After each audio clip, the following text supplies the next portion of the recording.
নবী পাক সাল্লাল্লাহু আলাইহি ওয়াসাল্লাম বলেছেন পিতামাতা সম্পর্কে। রাসূল পাক সাল্লাল্লাহু আলাইহি ওয়াসাল্লাম বলেছেন, ইবনে মাজাহ শরীফে হাদিস নাম্বার 3793, আবু উমামা রাদিয়াল্লাহু তাআলা আনহু হতে বর্ণিত, তিনি বলছেন যে এক ব্যক্তি নবীকে জিজ্ঞাসা করলেন, মা হাক্কুল ওয়ালিদাইনি আলা ওয়ালাদিহিমা ইয়া রাসূলুল্লাহ? قال হুমা জান্নাতুকা ওয়া নারুকা। A man asked, O Messenger of Allah, what are the rights of the parents over their children? The Holy Prophet sallallahu alaihi wasallam replied, they are your paradise and your hell.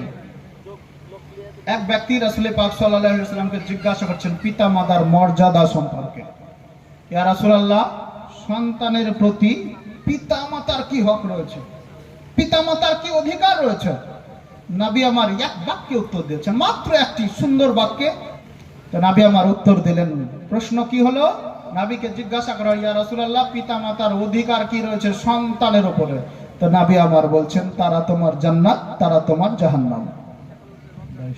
অর্থাৎ তাদের মাধ্যম দিয়ে তোমাকে জান্নাত লাভ করতে হবে, তাদের মাধ্যম থেকে তোমাকে জাহান্নাম লাভ হবে।